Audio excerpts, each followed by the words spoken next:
So another day at my house. I know this is kind of getting repetitive, but just like the super videos and all the sanding, this is getting close to being done. So all the oak is sealed. I just have to today do the pine. I'm gonna come in with I'm gonna come in and do all the corners and the edging in here. And like I said yesterday, I'm gonna end up sealing it.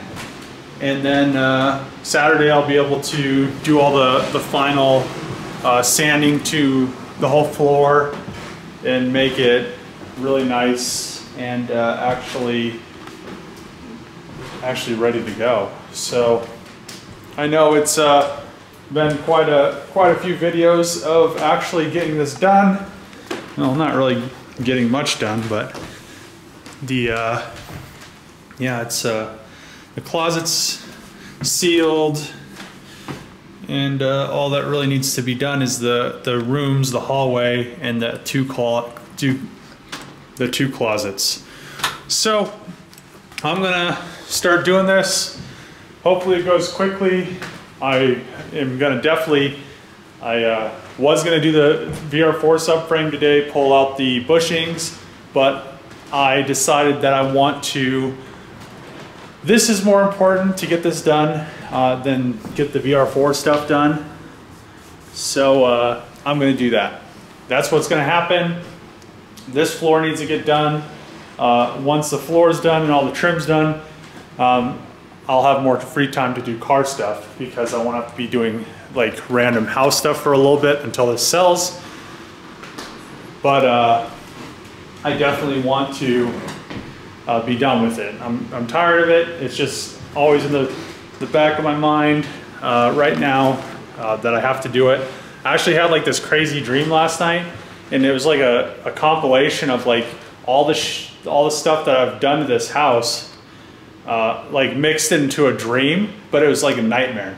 So I just want to get this stuff done, just because I'm so tired of messing with it.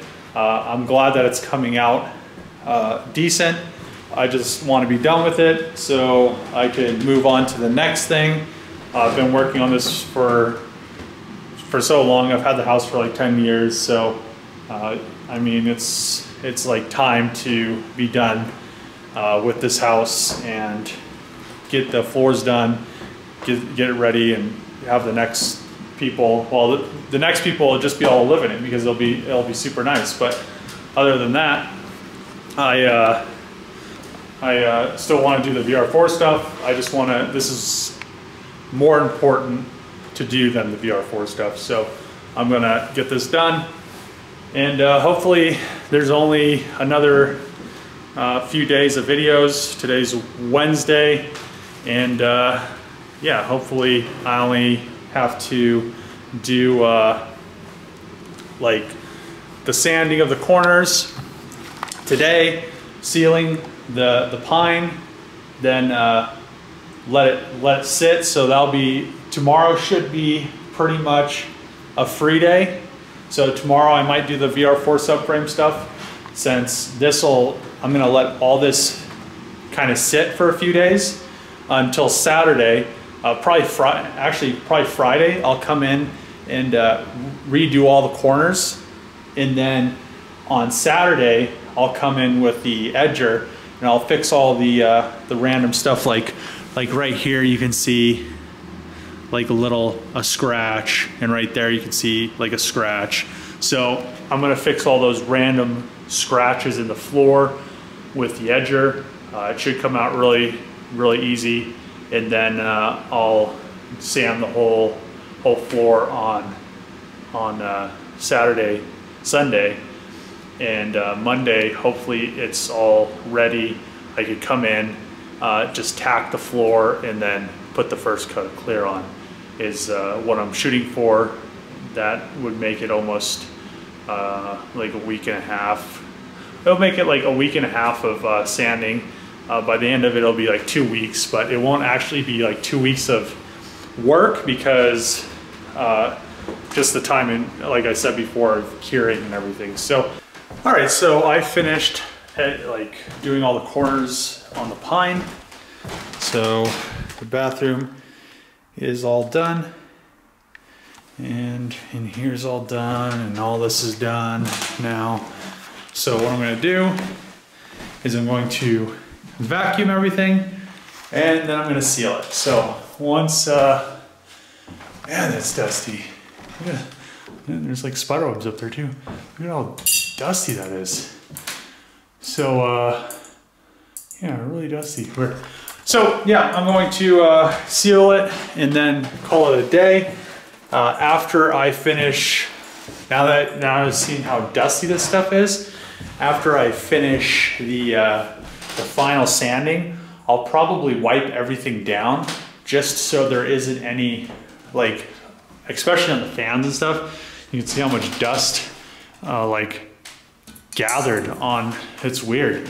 So I'll clean all that stuff off ahead of time just so nothing gets into the clear. But I still have a lot more sanding before I do that. Just got done vacuuming the floor, so now I'm going to mix up some of the filler with some of the sawdust from the pine. So you can see I vacuumed it. There's no more, there's like a huge pile of dust right here because I cleaned the vacuum out, but now it's all vacuumed. So I'm going to pretty much just seal this, all the pine, and then I'll be done for tonight. I might do a little bit of other stuff. I did like a little test spot on the oak with some of the water-based clear. So tomorrow, once it dries, I'll actually be able to see, here, let me see. So once it dries tomorrow, I'll be able to see how it actually is gonna look. I just wiped it on with it's hard to tell with the phone. There's like a white tint to it right now because it's water-based and it is white. So yeah, tomorrow when it's dry, I'll come look at it. It's really shiny right now. It has some like dust in it because I really didn't clean it or anything that well. I just used like a paper towel, which really isn't that clean either because it's sitting out and it's all probably dusty too. I just wanted to see what it's gonna look like. That's a spot I just sanded with 80 grit. And I just wanted to do a little test. I'm gonna sand it back down anyway with the, when I sand it Saturday and Sunday. So not really a big deal. I just wanted to do a little test spot just so I could see what the end results may bring me. And from looking at it right now, if the whole floor, minus the dust and stuff that's in it, looks like that, this house, I don't know, it's gonna probably sell quick because that looks really, really good. So I just want to do a little test, make sure nothing was gonna be funky with the oil base and with water base on top of it. The pine is sealed, so I got it all nice and sealed. It has a coat of the wood mixed with sanding sealer to fill in all the cracks. And yeah, I think all I need to do now is let this stuff cure for a little bit, and it will be ready to sand. Let me see if I can find that hole. Yeah, right there was where a nail was. It was like a hole. And look at it, now it's all filled in. You won't even be able to tell. And all the cracks, once the wood and the sanding sealer dry, you shouldn't even really be able to see the seams as much. And they should be flush, just like the oak, which will be nice. Another good thing about the sanding sealer is it doesn't smell as bad as the oil base. So you don't get all like, I don't know, yesterday I had a headache because I was in here when I did all the rest of the living room, and the closet I think is what did it, because it's such a small area. But yeah, this doesn't have the same smell, and it seems to like, It's already like dry to the touch. And I need to walk on it because I forgot to turn these lights off as I went, which is kind of lame. Yeah, see how there's like it's black because I don't know, whatever was in there was black, but yeah, there's no seams. So that's only one coat, so it's gonna have 3 coats on it just for protection. Geez, it's already dry. And it's only been like a few hours. It seems one good thing about the water base is it dries really fast. There's like the oil-based stuff seems to take 24 hours to dry. This stuff I just put it down and it's dry. I could probably walk on it. But let's see if I could. It's kind of a, but look at that. If the whole floor looks like that, man, I hope the whole floor turns out that good. That was just a little test spot. It'll probably actually look better because I'm applying it with like a squeegee almost. So it'll have a really nice, smooth, I mean, that's even smooth right there. I don't feel any lines or anything crazy. So yeah, come on. Yeah, I definitely, look at that. Just that little spot in the corner is what I did. But man, if the whole floor looks that good, whoosh. I'll be excited if the whole floor looks that good. So, I mean, this floor, if it looks that good, I mean, I don't know, it's gonna be awesome. Ooh, I look kind of blue. So I was doing a little bit of SolidWorks and I really didn't do a time lapse of sealing that floor because I forgot. So this is gonna be kind of a short video. I just wanted to show you some stuff I was messing with for the VR4 since I'm deleting the rear steering and doing all that stuff to the subframe. I just drew some stuff up in SolidWorks. This is what I've been working on. I kind of watch movies in the background. I don't really watch them, I kind of listen to them. So there's like this thing right here. Kind of goes to, I think it's the lower control arm or whatever. So this thing is like all rubber. This is metal. This metal goes into the rubber. I'm guessing it goes probably like that far into it. And I think what happens, so this goes to the arm and then the rear steering goes onto this like control arm like thing. And it, I think is what happens is this and this bolt, there's a bolt that goes to it, are not connected. So when the rear steering steers the rear, I don't know exactly how the rear steering works, but what I think happens is there's a bolt here holding this. This is holding the control arm to the subframe. And what happens when it steers is it twists that rubber, because right here, this is able to twist because it's only held on by a bolt right there. So I think what happens is it twists it, and that's how it steers. I'm not exactly sure if that's how it works, but that's how it seems like it works. The bolt twists and it like adjusts it. So there's here, let me show you.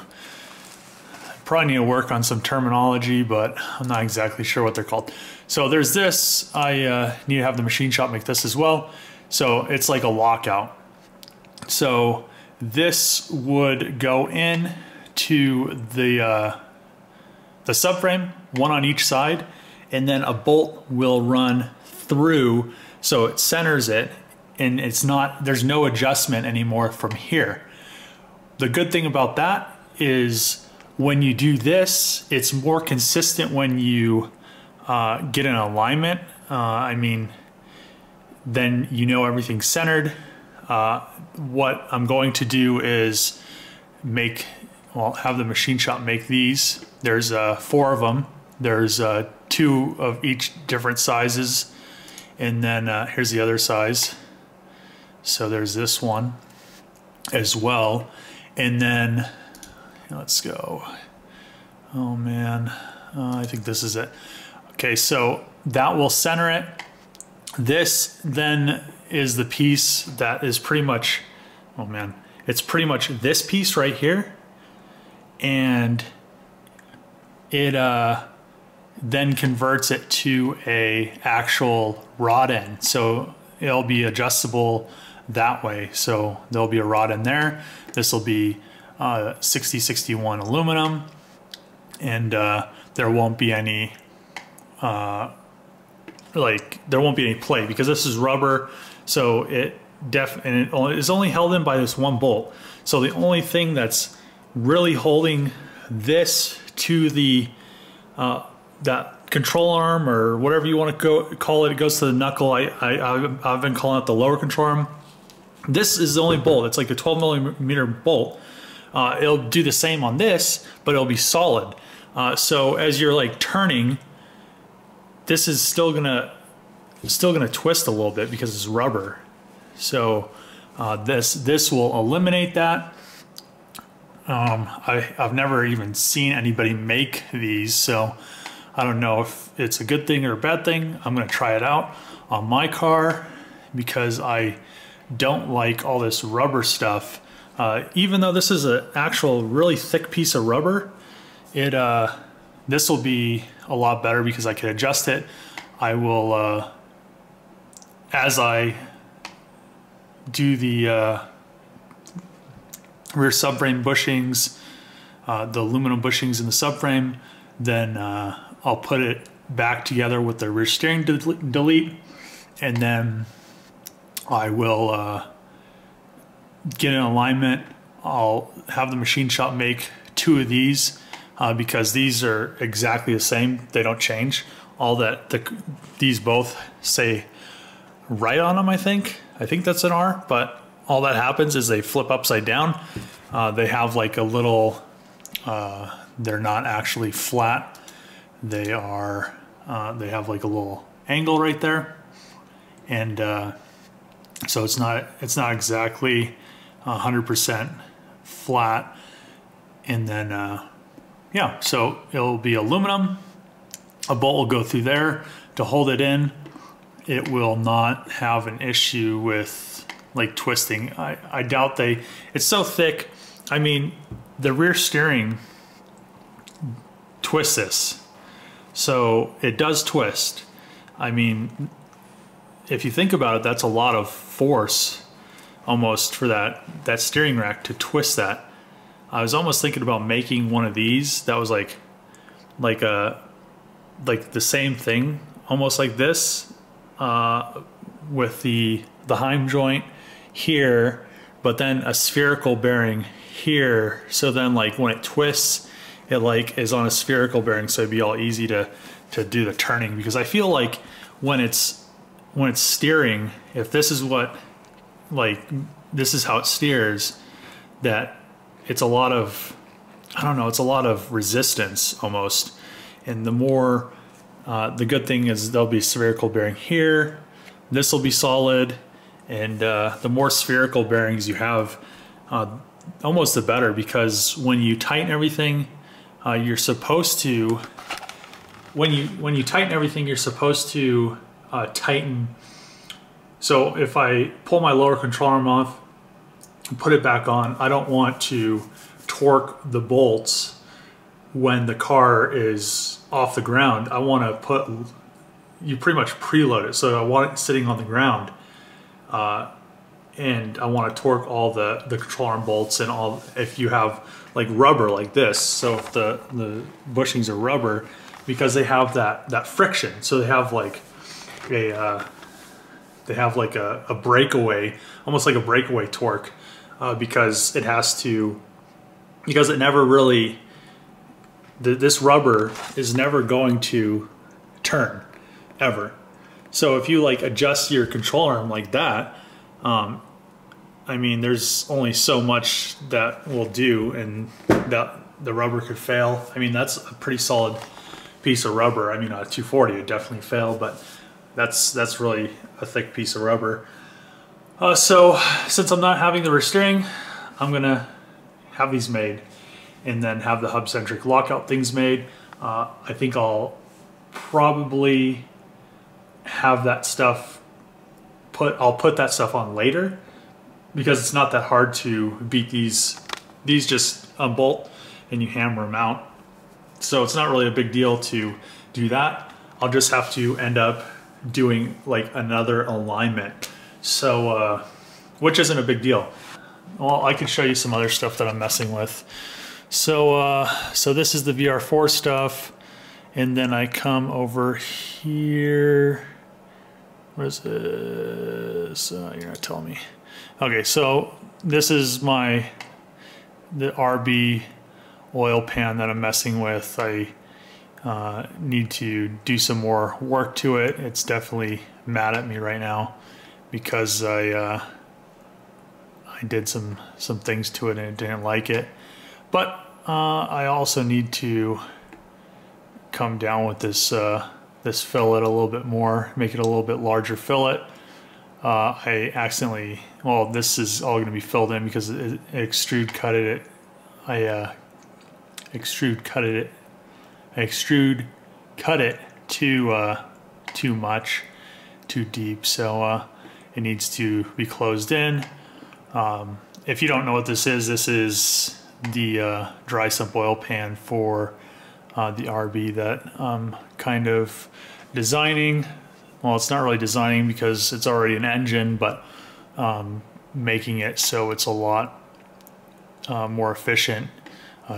Dry sump gets rid of the oil pump issue. You don't have any, it's a belt. It doesn't have any harmonics through the crank that can damage the oil pump. It pulls vacuum on the crankcase, all that good stuff. So just some stuff that I do on the side. I mean, it's hard to just sit here and for hours just do like, what are you trying to tell me? Close. So yeah, it's hard to just sit here for hours and just do this stuff. So this is as far as I've gotten on my RB. You can see the dry sump oil pan and all the internal stuff that's in there. I mean, it's definitely a headache. I still have a lot of work to do, but it is pretty close. I just really need to do some mounting stuff, figure out the whole dry sump pump setup, oil pan, the front cover thing. I don't know, I need to figure out a front cover. I still need to design that. I need to do some stuff to the back of the engine. Like I said, more stuff to the oil pan. I think pretty much all the internal oil passages, cylinder liners, all that stuff is complete. One thing I need to do is the oil squirters for the cylinders. I need to do a bit adjusting on those. So once all that stuff's done, I could have this bad boy machined, and this is for the 240Z. So it's coming together, but it is definitely, well, it definitely needs a lot more work, to say the least. But I'm gonna probably end this video pretty short. It's gonna be a little like teaser video, I guess. I don't know what it's teasing, but just messing with some stuff on SolidWorks, doing my house. The floors are coming great. I did like a little test clear I showed you guys. If the floors look like that, or if they look better than that, I'll be very happy with the floors. I should only have, I mean, the water base, I was surprised how fast it actually dried. So I think I might be able to speed up the process and get the whole house floor issue fixed. And once that's done, I can do the trim and do a little bit of touch-up painting, and I won't have to mess with the inside of my house anymore, other than cleaning all the dust and stuff up. So I might just hire a maid to do that or something, or maybe like something like that, so I don't have to clean it. But I'm just rambling, so thanks for watching the video. I know it's a short one. you know, subscribe if you're not. Comment below. Thanks for watching. See you guys tomorrow.